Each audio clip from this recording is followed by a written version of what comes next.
Hello everyone, welcome back ನನ್ನ ನಿಮ್ಮ ಪ್ರೀತಿ ಅಶ್ವಿನಿ ಮಂಜುನಾಥ್. ಹೇಗಿದ್ದೀರಾ ಎಲ್ಲರೂ? ಹಾಯ್ ಹೋಪ್ ಚೆನ್ನಾಗಿ ಅಂತ ಬರ್ತೇನೆ. ಇವತ್ತಿನ ದಿನ ನಾನು ಫಟಾಫಟ್ ಅಂದರೆ ಬೇಗನೆ ಹೇಗೆ ನಾವು ರುಚಿಕರವಾಗಿ ಬಿಸಿಬೇಳೆ ಭಾತನ್ನ ಮಾಡ್ಕೊಳ್ಳೋದು ಕುಕ್ಕರಲ್ಲಿ ಅಂತ ನಾನು ಇವತ್ತು ತೋರಿಸ್ಕೊಡ್ತಾಯಿದ್ದೀನಿ. ಅದಕ್ಕೆ ಮುಂಚೆ ನೀವು ನನ್ನ ಚಾನಲನ್ನು ಸಬ್ಸ್ಕ್ರೈಬ್ ಮಾಡಿ, ಹಾಗೆ ಬೆಲ್ ಐಕಾನ್ ಪ್ರೆಸ್ ಮಾಡಿ ಅಂತ ಹೇಳ್ತಾ, ವಿಡಿಯೋ ಇಷ್ಟ ಆದಲ್ಲಿ ಲೈಕ್ ಕೊಡಿ, ಹಾಗೆ ಶೇರ್ ಕೂಡ ಮಾಡಿ.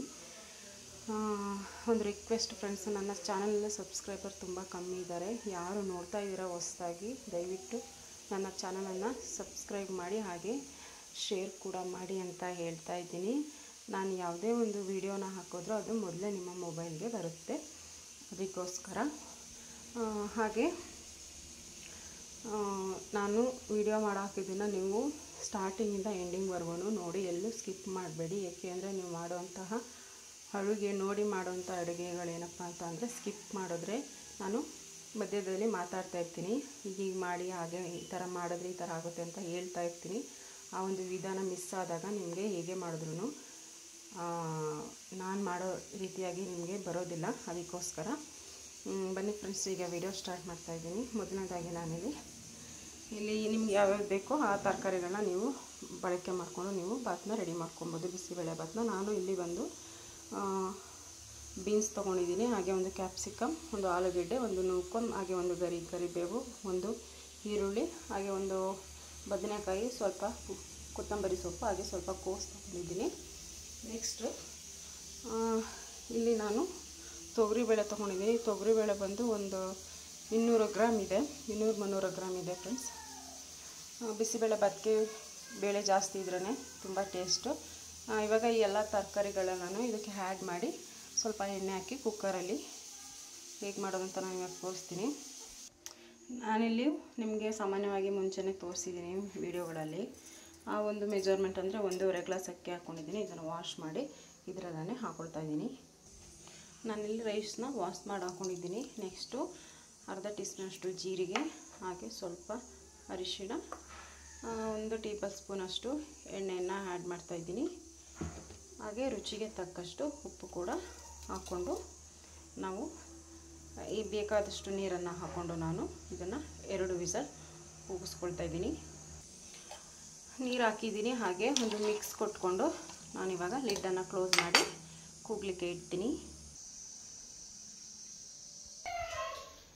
ಇದು ಕೂಗಷ್ಟರಲ್ಲಿ ನಾವು ಇದಕ್ಕೆ ಒಂದು ಒಗ್ಗರಣೆ ಹಾಕಬೇಕು. ಒಗ್ಗರಣೆ ಕೊಟ್ಕೊಳ್ಳೋಣ. ಏನೇನೆಲ್ಲ ಹಾಕ್ಕೊಂಡಿದ್ದೀನಿ, ಇಂಗ್ರೀಡಿಯೆಂಟ್ಸ್ ತೊಗೊಂಡಿದ್ದೀನಿ ಅಂತ ಹೇಳ್ತಾ ಬರ್ತೀನಿ ನಿಮಗೆ.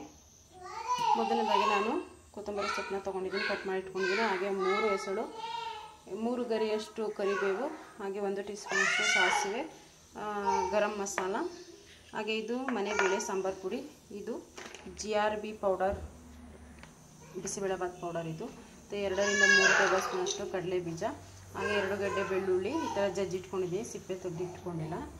ಮತ್ತು 1 ದಪ್ಪದಾದ ಈರುಳ್ಳಿ ಈ ಥರ ಸಣ್ಣದಾಗಿ ಹಚ್ಕೊಂಡಿದ್ದೀನಿ. ಹಾಗೆ ಮಾಡಲಿಕ್ಕೆ ನಂದಿನಿ ತುಪ್ಪ, ನೆಕ್ಸ್ಟ್ ಸನ್ಫ್ಲವರ್ ಆಯಿಲ್ನ ಯೂಸ್ ಮಾಡ್ತಾಯಿದ್ದೀನಿ. ರುಚಿಗೆ ತಕ್ಕಷ್ಟು ಉಪ್ಪು ಹಾಕಿ, ಅಂದರೆ ಆ್ಯಕ್ಚುಲಿ ರೈಸ್ ಆ್ಯಡ್ ಮಾಡಿದ್ದೀವಿ. ಸಪೋಸ್ ಅದೇನಾದರೂ ಬ್ಯಾಲೆನ್ಸ್ ಇಲ್ಲ ಅಂದರೆ, ಉಪ್ಪು ಕರೆಕ್ಟಾಗಿಲ್ಲ ಅಂದರೆ ಹಾಕೊಳ್ಳೋದಕ್ಕೆ. ಬನ್ನಿ ಇವಾಗ ನಾವು ಒಗ್ಗರಣೆ ಮಾಡ್ಕೊಳ್ಳೋದು ಹೇಗೆ ಅಂತ ತೋರಿಸ್ತೀನಿ ಫ್ರೆಂಡ್ಸ್. ನಾನಿಲ್ಲಿ ಒಣಮೆಣ್ಸಿನ್ಕಾಯಿ ತೊಗೊಂಡಿದ್ದೀನಿ, ಒಂದು 4-5. ಇದು ಸ್ಕಿಪ್ ಆಗೋಯ್ತು, ವೆರಿ ಸಾರಿ. ಪ್ಯಾನ್ ಇಟ್ಟಿದ್ದೀನಿ ಬಿಸಿಗೆ. ನಾನು 2 ಟೇಬಲ್ ಸ್ಪೂನಷ್ಟು ತುಪ್ಪವನ್ನು ಹಾಕ್ಕೊಳ್ತಾ ಇದ್ದೀನಿ. ನಿಮಗೆ ಬೇಕು ಅಂದರೆ 3 ಟೇಬಲ್ ಸ್ಪೂನಷ್ಟು ಹಾಕ್ಕೊಳ್ಳಿ, ನನಗಿಷ್ಟು ಸಾಕು. ನಾನು 50 ml ಆಯಿಲ್ ಯೂಸ್ ಮಾಡ್ತಾಯಿದ್ದೀನಿ. ಎಣ್ಣೆ ಬಿಸಿ ಇದೆ. ಮೊದಲನೇದಾಗಿ ನಾನು ಸಾಸಿವೆನ ಹಾಕ್ಕೊಳ್ತಾ ಇದ್ದೀನಿ.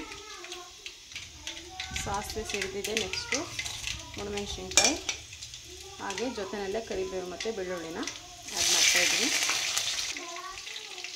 ಹಾಗೆ ಕಡಲೆ ಬೀಜ ಕೂಡ ಆ್ಯಡ್ ಮಾಡ್ತಾಯಿದ್ದೀನಿ. ಇದೇನು ನಾವೀಗ ಹಾಕ್ಕೊಂಡಿದ್ದೀವಿ ಇಷ್ಟು ನಾನು ಮೀಡಿಯಮ್ ಫ್ಲೇಮಲ್ಲಿ ಇಟ್ಕೊಂಡು ಫ್ರೈ ಮಾಡ್ಕೊಬೇಕಾಗುತ್ತೆ. ಬಿಡದೆ ಈ ಥರ ಕೈ ಹಾಕ್ಕೊಬೇಕಾಗುತ್ತೆ, ಇಲ್ಲಾಂದರೆ ಸೀದೋಗ್ಬಿಡುತ್ತೆ. ಆ ಕಾರಣಕ್ಕೋಸ್ಕರ ನೋಡಿ, ವಿಸಲ್ ಬಂದಿದೆ, ಫ್ರೈ ಆಗಿದ್ದಾವೆ ಎಲ್ಲವೂ. ನೆಕ್ಸ್ಟು ಈರುಳ್ಳಿನ ಆ್ಯಡ್ ಮಾಡ್ತಾಯಿದ್ದೀನಿ. ಈರುಳ್ಳಿ ಸ್ವಲ್ಪ ಲೈಟಾಗಿ ಫ್ರೈ ಆದರೆ ಸಾಕು, ಸಾಫ್ಟ್ ಆದರೆ ಸಾಕು, ಜಾಸ್ತಿ ಅದು ಫ್ರೈ ಆಗೋ ಅವಶ್ಯಕತೆ ಇಲ್ಲ. ಈರುಳ್ಳಿ ಹಾಕಿದ್ಮೇಲೆ ಫ್ಲೇಮ್ನ ಮಧ್ಯಮ ಉರಿನಲ್ಲಿ ಇಟ್ಕೊಂಡು ನಾವು ಫ್ರೈ ಮಾಡ್ಕೊಬೇಕಾಗುತ್ತೆ. 2 ವಿಸಲ್ ಕಂಪ್ಲೀಟ್ ಆಗಿದೆ. ಹಾಗೆ ಗ್ಯಾಸ್ ಸ್ಟವ್ನ ಆಫ್ ಮಾಡ್ಕೊಂಡಿದ್ದೀನಿ. ಈರುಳ್ಳಿ ಫ್ರೈ ಆಗಿದೆ. ನೆಕ್ಸ್ಟು ನಾನು ಹುಳಿ ಟೊಮೆಟೊ ತೊಗೊಂಡಿದ್ದೀನಿ.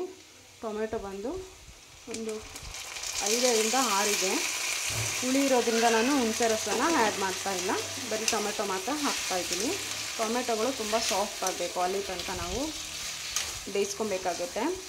ಬೇಗ ಸಾಫ್ಟ್ ಆಗಲಿಕ್ಕೆ ಉಪ್ಪನ್ನು ಆ್ಯಡ್ ಮಾಡ್ತಾಯಿದ್ದೀನಿ. ಉಪ್ಪನ್ನು ಆ್ಯಡ್ ಮಾಡಿ ಒಂದು ಮಿಕ್ಸ್ ಕೊಟ್ಟು ಲಿಡ್ಡನ್ನು ಕ್ಲೋಸ್ ಮಾಡಿಕೊಂಡು ಬೇಯಿಸ್ಕೊಬೇಕಾಗುತ್ತೆ ಒಂದು 2 ನಿಮಿಷಗಳ ಕಾಲ. ಟೊಮೆಟೊ ಸಾಫ್ಟಾಗಿ ಬೆಂದಿದೆ, ನೀವು ನೋಡ್ತಾ ಇರ್ಬೋದು. ನೆಕ್ಸ್ಟ್ ನಾನು ಗರಂ ಮಸಾಲ ಹಾಗೆ GRB ಅವರ ಬಿಸಿಬೇಳೆಭಾತ್ ಪೌಡರ್ ಅದೊಂದು 2 ಟೇಬಲ್ ಸ್ಪೂನ್ ಇದೆ.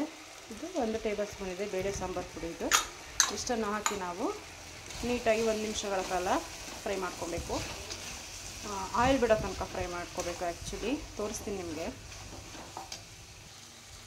ನೋಡ್ತಾ ಇರ್ಬೋದು ಆಯಿಲೆಲ್ಲ ಸುತ್ತ ಬಿಟ್ಕೊಳ್ತಾ ಇದೆ ಮತ್ತು ಕಲರಿಂಗ್ ಕೂಡ ಚೇಂಜ್ ಆಗಿದೆ. ಈ ಟೈಮ್ನಲ್ಲಿ ನಾನು ಸ್ವಲ್ಪನೇ ಉಪ್ಪನ್ನು ಆ್ಯಡ್ ಮಾಡ್ತಾಯಿದ್ದೀನಿ ಮಸಾಲೆಗೋಸ್ಕರ. ಸ್ವಲ್ಪ ಕೊತ್ತಂಬರಿ ಸೊಪ್ಪನ್ನು ಆ್ಯಡ್ ಮಾಡ್ತಾಯಿದ್ದೀನಿ. ಹಾಗೆ ಸ್ವಲ್ಪ ಮಡಿಕೊಂಡಿದ್ದೀನಿ ಲಾಸ್ಟಲ್ಲಿ ಮಿಕ್ಸ್ ಮಾಡಿ ಹಾಕಲಿಕ್ಕೆ. ಇದೊಂದು ಮಿಕ್ಸ್ ಕೊಟ್ಟು ಈಗ ಸ್ಟವನ್ನು ಆಫ್ ಮಾಡ್ಕೊಬೇಕು. ನೋಡಿ ಲಿಡ್ಡನ್ನು ಓಪನ್ ಮಾಡಿದ್ದೀನಿ. ಬೇಳೆಗಳೆಲ್ಲ ತುಂಬ ಚೆನ್ನಾಗಿ ಸಾಫ್ಟಾಗಿದೆ, ರೈಸ್ ಕೂಡ ಸಾಫ್ಟಾಗಿ ಬೆಂದಿದೆ. ನಾನು ಒಂದು ಪಾತ್ರೆಗೆ ಟ್ರಾನ್ಸ್ಫರ್ ಮಾಡ್ಕೊಂಡು ಮಿಕ್ಸ್ ಮಾಡ್ತೇನೆ. ನಾನು ಬೇರೆ ಪಾತ್ರೆಗೆ ಶಿಫ್ಟ್ ಮಾಡ್ಕೊಂಡಿದ್ದೀನಿ. ಹಾಗೆ ಈ ಮಸಾಲೆನ ಇದಕ್ಕೆ ಹಾಕಿ ಮಿಕ್ಸ್ ಮಾಡ್ತಾಯಿದ್ದೀನಿ. ಮಿಕ್ಸ್ ಮಾಡ್ಕೊಬೇಕು ನೀಟಾಗಿ. ನಾನಿಲ್ಲಿ ಮಿಕ್ಸ್ ಮಾಡಿದ್ದೀನಿ. ಹಾಗೆ ನಮಗೆ ನೀರು ಹಾಕ್ಕೊಬೇಕು ಇವಾಗ. ಇದಕ್ಕೆ ನಾನಿಲ್ಲಿ ಒಗ್ಗರಣೆ ಮಾಡಿರೋ ಪಾತ್ರೆಗೆ ಹಾಕ್ಕೊಂಡು ನಮಗೆ ಎಷ್ಟು ಬೇಕೋ ಅಷ್ಟು, ಅದನ್ನ ಬಿಸಿಬೇಳೆಭಾತು ತೆಳುವಾಗಿರಲ್ಲ ಇರೋದು, ಸೊ ಹಾಗಾಗಿ ಸ್ವಲ್ಪ ನೀರು ಜಾಸ್ತಿನೇ ಹಾಕ್ಕೊಳ್ತಾ ಇದ್ದೀನಿ. ಈ ಒಂದು ಕನ್ಸಿಸ್ಟೆನ್ಸಿಯಲ್ಲಿ ನಾವು ಮಿಕ್ಸ್ ಮಾಡ್ಕೊಬೇಕಾಗುತ್ತೆ. ಇದನ್ನು ಒಂದು 5 ನಿಮಿಷಗಳ ಕಾಲ ಲೋ ಫ್ಲೇಮಲ್ಲಿ ಇಟ್ಕೊಂಡು ನಾವು ಬೇಯಿಸ್ಕೊಬೇಕಾಗುತ್ತೆ. ಏಕೆಂದರೆ ನಾವು ಮಸಾಲೆ ಮಿಕ್ಸ್ ಮಾಡಿರೋದ್ರಿಂದ ಅದು ಮಸಾಲ ರೈಸ್ಗೆಲ್ಲ ಎಳ್ಕೊಬೇಕು. ಅದಕ್ಕೋಸ್ಕರ ಕೊನೆಯದಾಗಿ ಕೊತ್ತಂಬರಿ ಸೊಪ್ಪನ್ನು ಆ್ಯಡ್ ಮಾಡಿ 5 ನಿಮಿಷಗಳ ಕಾಲ ಲಿಡ್ನ ಕ್ಲೋಸ್ ಮಾಡಿ ನಾನು ಬೇಯಿಸ್ಕೊಳ್ತಾ ಇದ್ದೀನಿ. ಇವಾಗ ಇದು 5 ನಿಮಿಷ ಆಗಿದೆ. ನಾನು ಗ್ಯಾಸ್ ಸ್ಟವ್ನ ಆಫ್ ಮಾಡ್ಕೊಳ್ತಾ ಇದ್ದೀನಿ. ನೀವು ನೋಡ್ತಾ ಇರ್ಬೋದು ಮೇಲೆಲ್ಲ ರೈಸ್ದು ತಿಳಿ ಯಾವ ಥರ ಕಾಣಿಸ್ತಾ ಇದೆ ಅಂತ ಹೇಳಿ. ಇದನ್ನು ಇವಾಗ ಒಂದು ಮಿಕ್ಸ್ ಕೊಟ್ಕೊಳ್ಳೋಣ. ಆ್ಯಕ್ಚುಲಿ ಉಪ್ಪು ಕರೆಕ್ಟಾಗಿತ್ತು, ಸೊ ನಾನು ಉಪ್ಪನ್ನು ಆ್ಯಡ್ ಮಾಡಲಿಲ್ಲ. ಇವಾಗ ನಾನು ಒಂದು ಪ್ಲೇಟ್ಗೆ ಸರ್ವ್ ಮಾಡ್ತಾಯಿದ್ದೀನಿ. ತುಂಬ ಸಿಂಪಲ್ ವಿಧಾನ ಇದು. ಇವಾಗ ಮುಂಚೆ ನಾನು ರೆಸ್ಟೋರೆಂಟ್ ಸ್ಟೈಲಲ್ಲಿ ಮಾಡಿದ್ದೆ, ಇದು ನಮ್ಮ ಮನೆಯ ಸ್ಟೈಲ್ ಅಂತಲೇ ಹೇಳ್ಬಹುದು. ಇವಾಗ ನಾನು ಟ್ರಾನ್ಸ್ಫರ್ ಮಾಡ್ತಾಯಿದ್ದೀನಿ. ನೋಡಿ ಕಲರ್ ಕೂಡ ತುಂಬ ಅದ್ಭುತವಾಗಿ ಬಂದಿದೆ. ತಿನ್ನಲಿಕ್ಕೂ ತುಂಬ ಚೆನ್ನಾಗಿರುತ್ತೆ, ತುಂಬ ಖಾರನೂ ಇರಲ್ಲ. ಇದ್ರ ಮೇಲೆ ಬೂಂದಿ ಖಾರನ ಆ್ಯಡ್ ಮಾಡ್ಕೊಂಡು ತಿಂದರೆ ಇನ್ನೂ ಚೆನ್ನಾಗಿರುತ್ತೆ. ಆ್ಯಕ್ಚುಲಿ ನಮ್ಮ ಮನೆಯಲ್ಲೇ ಅವೈಲಬಲ್ ಇಲ್ಲ, ಅಂದರೆ ಮನೆಯಲ್ಲೇ ಮಾಡ್ಕೊಂಡು ತಿನ್ನಬೇಕು. ಬೂಂದಿ ಖಾರ ಆದ್ರೂ ಹೊರಗಡೆ ಎಲ್ಲ ತೊಗೊಂಡ್ರೆ ತುಂಬ ದಿನ ಸ್ಟಾಕ್ ಇಟ್ಟಿರ್ತಾರೆ. ಅದಕ್ಕೋಸ್ಕರ ಈ ವಿಡಿಯೋ ಇಷ್ಟ ಆಗಿದೆ ಅಂತ ಭಾವಿಸ್ತೀನಿ ಫ್ರೆಂಡ್ಸ್. ನೆಕ್ಸ್ಟ್ ವಿಡಿಯೋದಲ್ಲಿ ಸಿಗ್ತೀನಿ. ಟೇಕ್ ಕೇರ್, ಬಾಯ್ ಬಾಯ್.